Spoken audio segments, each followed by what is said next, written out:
नमस्कार। आज हम 34वें और 35वें श्लोक का अर्थ जानने जा रहे हैं। जिनके लिए हम राज्य, भोग और सुख चाहते हैं वे लोग कौन हैं, इसका वर्णन अर्जुन आगे के 2 श्लोकों में करते हैं। श्लोक 34। आचार्य पितरः पुत्रास् तथैव च पितामहाः मातुलाः श्वशुराः पौत्राः शालाः सम्बन्धिनस्तथा। श्लोक 35। एतान् हन्तुमिच्छामि घ्नतोऽपि मधुसूदन अपि त्रैलोक्यराज्यस्य हेतुः किन्नु मही कृते। श्लोक 34 का अर्थ गुरुजन, ताऊ, चाचे, लड़के और उसी प्रकार दादे, मामे, ससुर, पौत्र, साले तथा और भी संबंधी लोग हैं। श्लोक 35 का अर्थ हे मधुसूदन, मुझे मारने पर भी अथवा तीनों लोकों के राज्य के लिए भी मैं इन सबको मारना नहीं चाहता। फिर पृथ्वी के लिए तो कहना ही क्या है। आचार्य, ताऊ, चाचे आदि संबंधियों की बात तो संक्षेप में पहले कही जा चुकी है। यहाँ शाला शब्द से धृष्टद्युम्न, शिखंडी और सूरथ आदि का तथा संबंधिनः से जयद्रथ आदि का स्मरण कराकर वे यह कहना चाहते हैं कि संसार में मनुष्य अपने प्यारे संबंधियों के ही लिए तो भोगों का संग्रह किया करता है। जब ये सब मारे जाएंगे तब राज्य भोगों की प्राप्ति से होगा ही क्या। ऐसे राज्य भोग तो दुख के ही कारण होंगे। अगर हमारे ये कुटुंबीजन अपनी अनिष्ट निवृत्ति के लिए क्रोध में आकर मुझ पर प्रहार करके मेरा वध भी करना चाहे तो भी मैं अपनी अनिष्ट निवृत्ति के लिए क्रोध में आकर इनको मारना नहीं चाहता।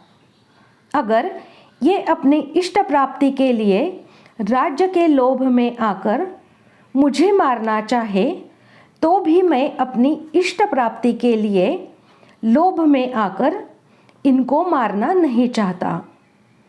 तात्पर्य यह हुआ कि क्रोध और लोभ में आकर मुझे नरकों का दरवाजा मोल नहीं लेना है। यहाँ 2 बार अपि पद का प्रयोग करने में अर्जुन का आशय यह है कि मैं इनके स्वार्थ में बाधा ही नहीं देता तो ये मुझे मारेंगे ही क्यों। पर मान लो कि पहले इसने हमारे स्वार्थ में बाधा दी है, ऐसे विचार से ये मेरे शरीर का नाश करने में प्रवृत्त हो जाए तो भी मैं इनको मारना नहीं चाहता। अर्जुन ने घ्नता और अपि शब्दों का प्रयोग किया है।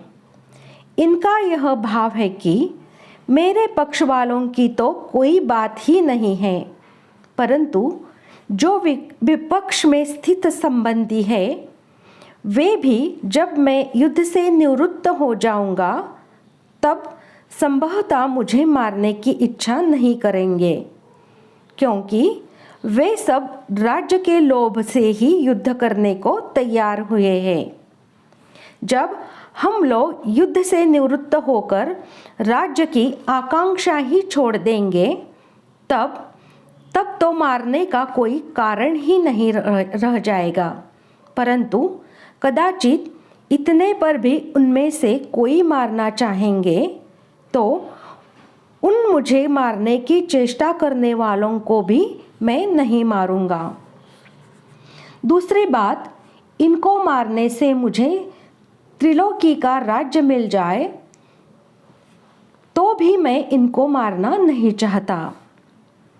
तीनों लोकों के राज्य के लिए भी नहीं, फिर पृथ्वी के लिए तो कहना ही क्या है। इससे अर्जुन ने यह भाव दिखलाया है कि पृथ्वी के राज्य और सुखों की तो बात ही कौन सी है।